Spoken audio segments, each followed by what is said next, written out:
Welcome students, 9th standard maths 8th chapter quadrilaterals. Half chapter पूरा हो चुका है। हमने फर्स्ट एक्सरसाइज और उससे पहले जो 8 थ्योरम्स थे वो भी कवर कर लिए।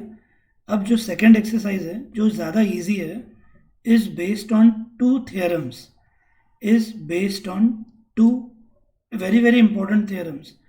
इन दोनों में से एक थ्योरम आपके स्कूल एग्जाम में पक्का पूछा जा सकता है विथ प्रूफ। एक थ्योरम का नाम है मिड पॉइंट थ्योरम और इसके बाद वाले थ्योरम का नाम है converse of mid point theorem. Just minute, यहाँ पे उन्होंने नाम ऐसा नहीं दिया है सिर्फ, ठीक है। एक को नाम दिया है मिड पॉइंट थ्योरम और उसके बाद वाला जो थ्योरम है वो है converse of mid point theorem. तो पहले की तरह हम अप्रोच रखेंगे, we will just study what the theorem is.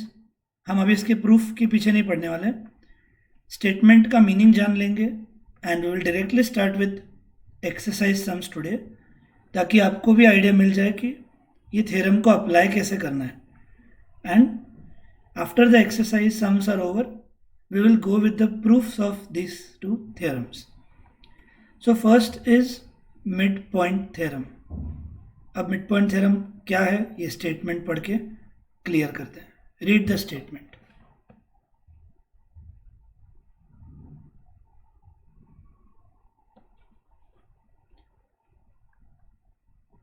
The line segment joining the midpoints of 2 sides of a triangle is parallel to the third side. The line segment joining the midpoints of 2 sides of a triangle. So let me draw the diagram and tell you how to apply this theorem. एक triangle के अगर आपको 2 mid points दिए जाए, एक triangle के अगर आपको 2 मिड पॉइंट्स दिए जाए, here these are the 2 mid points. Triangle है A B C. If these 2 are mid points D and E, if D and E are midpoints of this triangle ABC, then what? Then the line segment joining the midpoints of 2 sides of a triangle.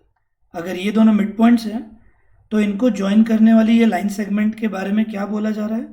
This line segment which is joining the midpoints of these 2 sides is parallel to the third side. Is parallel to the third side. तो given क्या दिया जाएगा? If there are these 2 mid points, then what? Then concluding point क्या रहेगा? Theorem prove करते वक्त मैं अभी जो देन के आगे लिखने जा रहा हूँ, थ्योरम में हमको प्रूव करना होगा। Otherwise in sums you can directly right by mid point theorem. आप जो भी मैं पॉइंट लिखने जा रहा हूँ वो आप सम्स में डायरेक्टली अप्लाई कर सकते हो। वो लाइन सेगमेंट जो है will be parallel to the third side. So D will be parallel to BC। अगर एक ट्रायंगल के कोई भी 2 साइड्स के मिड पॉइंट को ज्वाइन करने वाली अगर हमने एक सेगमेंट बना दी, then that segment will be parallel to the third side. ये फर्स्ट साइड है, ये सेकंड साइड है, then that line segment will be parallel to the third side. अब यहाँ पर आपको ये इनकम्प्लीट थ्योरम दिया है, इसका कंप्लीट पार्ट यहाँ पर है जो उन्होंने इस डायग्राम में स्टेटमेंट फॉर्म में नहीं दिया है। पर आपको अभी अगर ये थ्योरम याद रखना है तो आप इसके आगे का ये सेंटेंस भी याद रख लोगे कि वही जो line segment which is drawn by joining the mid points of these 2 sides is also parallel to the third side, is also parallel to the third side and is half of it. इसका मतलब D third side को parallel भी है और D जो है third side का half भी है। तो ये पूरा कंप्लीट थ्योरम हो जाता है। एक बार फिर से पढ़ता हूँ मैं। Line segment joining the mid points of 2 sides of a triangle is parallel to the third side and is half of it. तो ये लाइन सेगमेंट जो मैंने बनाई है 2 साइड्स के मिड पॉइंट को ज्वाइन करके, ये थर्ड साइड को पैरेलल भी है और इसकी लेंथ थर्ड साइड के हाफ भी रहेगी। ये पहले समझना बहुत ज़रूरी है। प्रूफ पूरा अलग लॉजिक से करने वाले हैं। थ्योरम का मेन पर्पस क्या है वो समझ में आना चाहिए। So this is mid point theorem.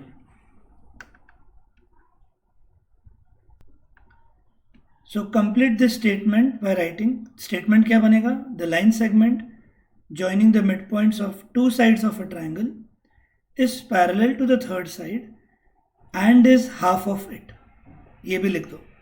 The line segment joining the midpoints of two sides of a triangle is parallel to the third side and is half of it. ये रहेगा midpoint theorem जो अभी मैंने cover कराया. Converse पे जाने से पहले let us today deal with the sums based on mid point theorem. At least एक या दो सम्स पहले हम मिड पॉइंट थ्योरम के देख लेते हैं, फिर कॉन्वर्स में क्या अलग दिया है, क्या कब वो यूज़ करना है वो समझ के लेंगे. Start with the first sum. Read the question, draw the diagram and think on how will you make use of mid point theorem. Diagram draw करो, सम रीड करो. Exercise 8.2, first one. Let's start with first sum. क्या दिया है? ABCD is a quadrilateral. ABCD is a quadrilateral and PQR and S are its midpoints. PQR and S are its midpoints. मतलब ये equal है, Q mid point है तो ये equal, R mid point है और S भी मिड पॉइंट है. तो ये सब मिड पॉइंट्स दिए गए हैं. ओके, सब मिड पॉइंट्स दिए हैं तो आपको थोड़ा हद तक मिड पॉइंट थ्योरम यूज होगा, ये याद आना चाहिए. AC इज अ डायगोनल, तो आप ये भी ज्वाइन कर दोगे. क्या फर्स्ट प्रूफ है? देखो, prove that SR is parallel to AC and SR is half of AC. और ये पहला प्रूफ शुरू होते ही खत्म हो जाएगा. कैसे देखते हैं? क्लियरली ध्यान दो. In triangle ADC what is given? S is midpoint of AD and R is midpoint of DC. S is midpoint of AD and R is midpoint of DC. और अभी अभी मैंने आपको थ्योरम इंट्रोड्यूस किया है that in a triangle if we have been given two midpoints, then the line segment joining these midpoints will be what? Try to recall what I have explained you in the theorem. तो आपको prove करना है SR is parallel to AC and SR is half of AC. तो इतना part पढ़ के आपको दिमाग में आना चाहिए कि ऐसा कुछ हम अभी अभी मिड पॉइंट थ्योरम के कंक्लूडिंग पॉइंट में सीख चुके हैं. और ये थ्योरम अप्लाई करने के लिए क्या कंडीशन रहनी चाहिए? एक ट्रायंगल में आपको दो मिड पॉइंट्स दिए रहने चाहिए. So here it is given. आपको थोड़ा सजावट करनी होगी मार्क्स के लिए. आपको लिखना होगा in triangle ADC S and R are midpoints of AD and DC respectively. In triangle ADC S and R are midpoints of triangle of sides AD and DC respectively. Therefore by midpoint theorem, इस नाम के लिए marks रहेंगे. So what is midpoint theorem अभी हमने पढ़ा है. अब इसको स्टेटमेंट उसका लिखते बैठने की ज़रूरत नहीं है. But what was midpoint theorem याद कर लो. What was that? That was line segment joining the midpoints of two sides of a triangle is parallel to third side and is half of it. ये directly theorem है जो अभी आप यहाँ पर यूज़ करके फर्स्ट प्रूफ एंड कर लोगे. तो SR is that line segment which is joining the midpoints of two sides of a triangle. So SR is parallel to AC and SR is half of AC. SR is parallel to AC and SR is half of AC, which completes the proof of first question. जो शुरू होते ही हो गया, बस थोड़ा write up descriptive वे में लिखना ज़रूरी था. Now we move to the second. ध्यान से पढ़ो. अब सेकेंड में आपको क्या प्रूव करना है? We have to prove that PQ is equal to SR.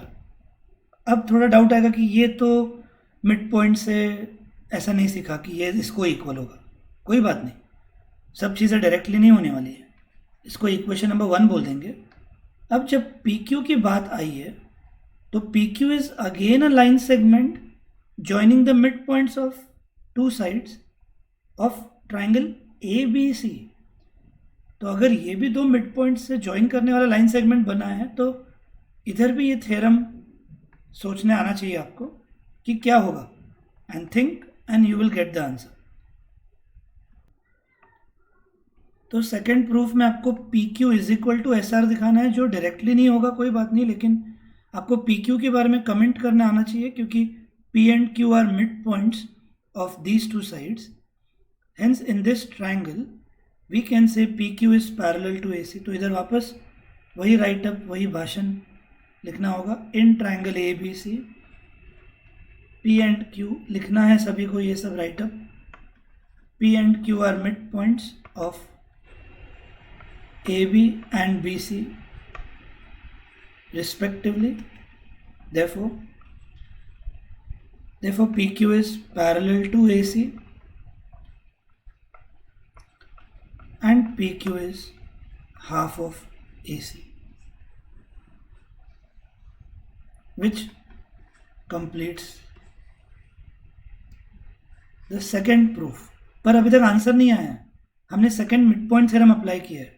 अब ध्यान से देखो, SR is parallel to AC, PQ is also parallel to AC, SR is half of AC, PQ is also half of AC। So from 1 and 2 हम दो चीज़ें conclude कर लेंगे कि SR भी AC को पैरेलल है, PQ भी AC को पैरेलल है। तो SR PQ को पैरेलल हो गया अपने आप। From 1 and 2 SR is parallel to PQ। इसके बाद SR AC का हाफ है, PQ भी AC का हाफ है। अगर दोनों का RHS इक्वल है तो दोनों का LHS भी इक्वल हो जाएगा। And PQ is equal to SR, SR parallel to PQ and SR equal to PQ। ये हमने फ्रॉम 1 and 2 कंक्लूड कर दिया। और आप सेकेंड प्रूफ अगर देखोगे टेक्स्ट बुक का, वो था SR इक्वल टू PQ, और वो यहाँ से हो गया है।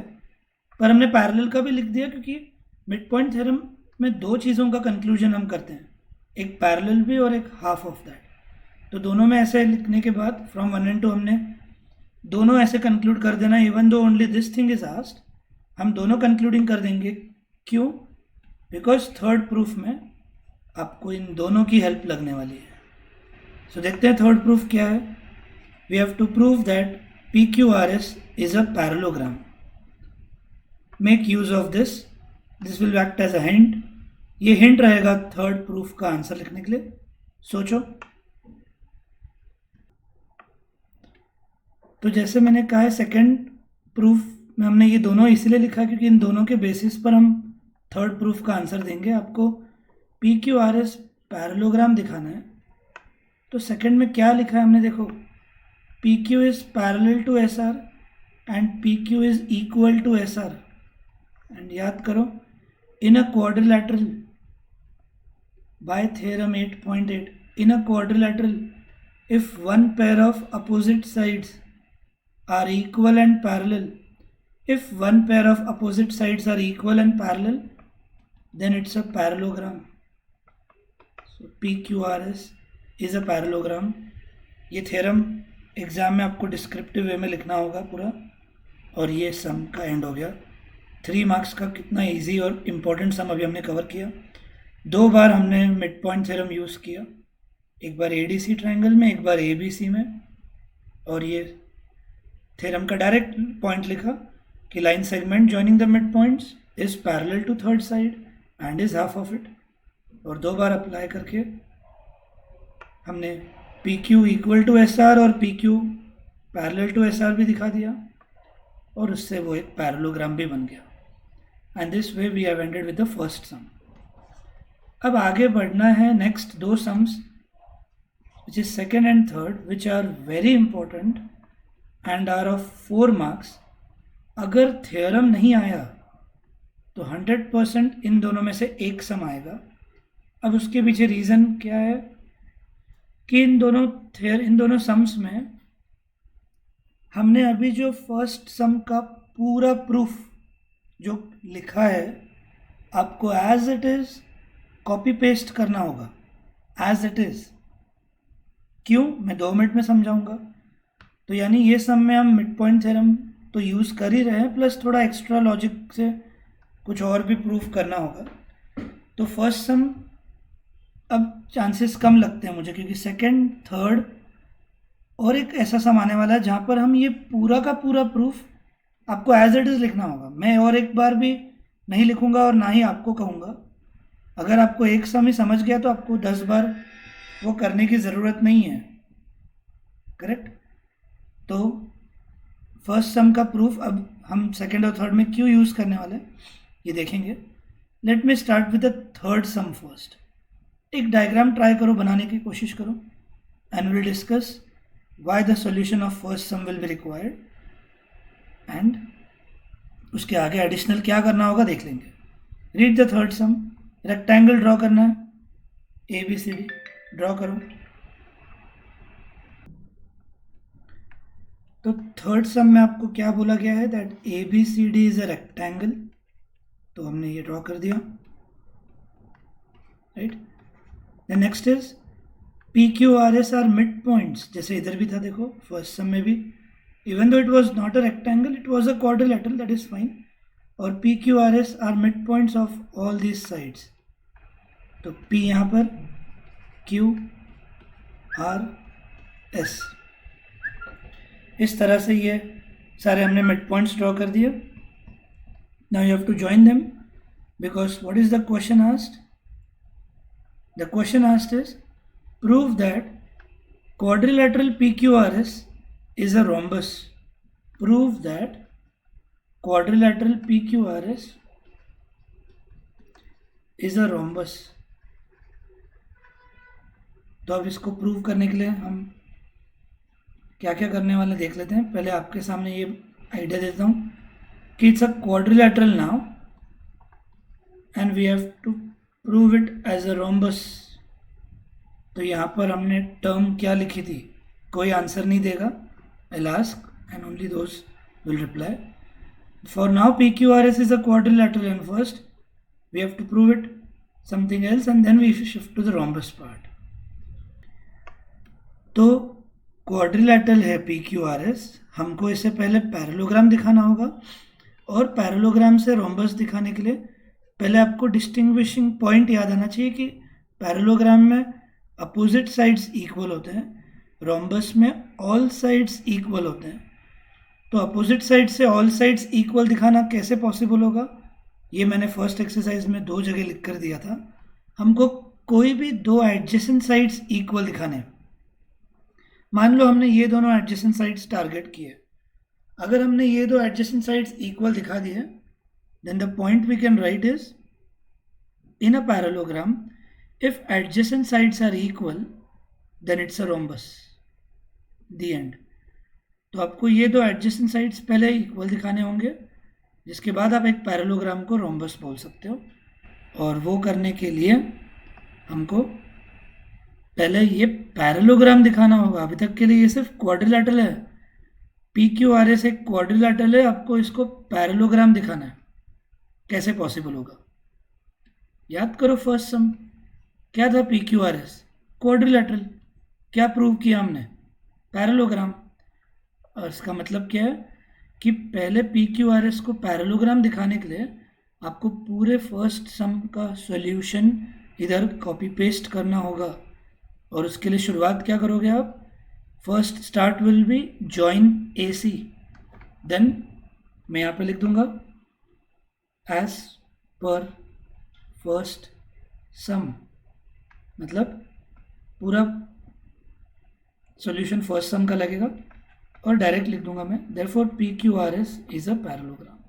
हाँ, एक बार रिवाइज कर लेते हैं क्या किया था हमने 2 ट्रायंगल में मिड पॉइंट थ्योरम अप्लाई किया था।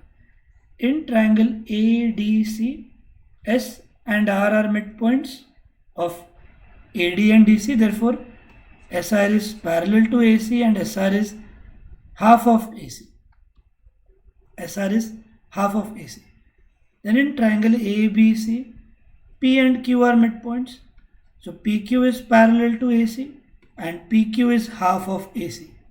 ऐसे दो इक्वेशंस बनाए थे, देखो देखो अल्फ़ाबेट्स भी सेम है, सब कुछ सेम है। ऐसे दो इक्वेशंस बनाने के बाद हमने कंक्लूड किया था कि S R is parallel to P Q and S R is equal to P Q, and in a quadrilateral if one pair of opposite sides are equal and parallel then it's a parallelogram। आप देख सक रहे हो इसमें same diagram, बस outer diagram rectangle हो या outer diagram कोई भी टेढ़ा क्वाड्रिलेटरल हो, आपको सब मिड पॉइंट्स दिए गए थे, इधर भी सब मिड पॉइंट्स ही दिए हुए थे। Hence as per first sum you will have to first prove this quadrilateral a parallelogram. अब पैरेललोग्राम से रोम्बस तक जाना है तो आपको दो एडजेसेंट साइड्स इक्वल दिखानी है। दो एडजेसेंट साइड्स कौन सी रहेंगी? पी एस और पी क्यू, इनको हमको इक्वल दिखाना है। याद करो, इनको इक्वल दिखाना है तो दो साइड्स इक्वल दिखाना हो तो we will do it by CPCT. और सीपीसीटी के लिए आपको दो ट्राइंगल्स कॉन्ग्रुएंट दिखाने होंगे, और दो ट्राइंगल्स कॉन्ग्रुएंट हम कौन से लेंगे? हम दो ट्राइंगल्स वही लेंगे जिनके ये साइड्स होने चाहिए। तो ये है वो साइड्स।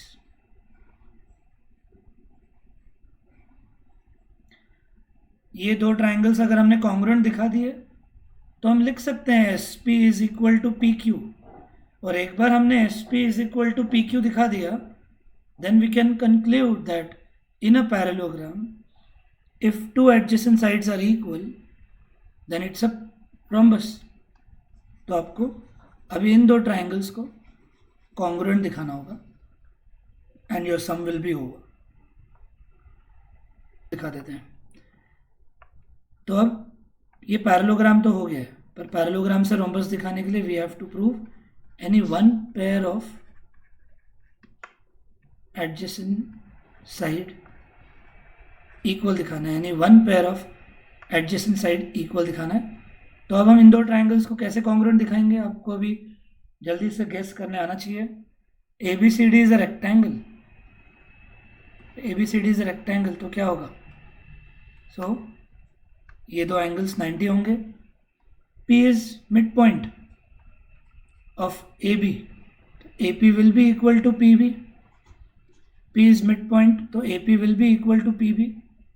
एक और हो गया, और अब एक और पेयर चाहिए, एक और साइड कंप्लीट करना है आपको। तो ये रेक्टेंगल है तो opposite sides will be equal.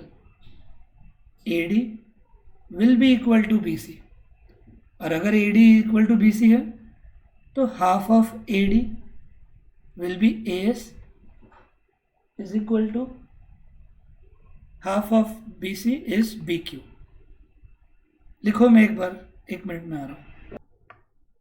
एक बार फिर से, जिनको कॉन्ग्रुएंट दिखाने में अगर दिक्कत आ गई है तो हमने ये दो ट्राइंगल्स इसीलिए सिलेक्ट किए क्योंकि हमको दो एडजेसेंट साइड्स इक्वल दिखाने हैं पैरेललोग्राम दिखाने के लिए, और ये है वो दो एडजेसेंट साइड्स इस पैरेललोग्राम के, राइट। तो इसके लिए हमने ये दो ट्राइंगल सिलेक्ट किए हैं। और इसमें कैसे होगा? एक 90 डिग्री, बिकॉज रेक्टेंगल है तो angle S A P is equal to angle Q B P. आपको लिखना होगा in triangle S A P and in triangle P B Q, ये दो एंगल्स इक्वल होंगे। फिर A P is equal to P B given. और third pair के लिए कैसे करोगे आप? पहले आप लिखोगे A D is equal to B C, then half A D will be equal to half B C, half cut, sorry half A D will be equal to half B C, और उसके बाद half of A D हम A S लिख सकते हैं क्योंकि S भी mid point है, और हाफ ऑफ बी सी हम बी क्यू लिख देंगे because Q is mid point, और ये बन जाएगा third pair A S is equal to B Q. Hence the two triangles will be congruent by S A S test. और एक बार ये दो ट्राइंगल्स कॉन्ग्रुएंट हो गए तो जिन दो साइड्स को इक्वल दिखाना ज़रूरी था, S P is equal to P Q, we will write it equal by C P C T, and therefore two triangles, therefore in a parallelogram if two adjacent sides are equal it's a rhombus। तो आपको समझ में आना चाहिए कैसे हम mid point theorem भी use कर रहे हैं और कैसे दो ट्राइंगल्स को कॉन्ग्रुएंट दिखाकर हम पैरेललोग्राम से रोम्बस तक पहुंच रहे हैं। ताकि एडजेसेंट साइड्स इक्वल हो सके। ये आपको सब आइडिया लेनी होगी यहाँ से।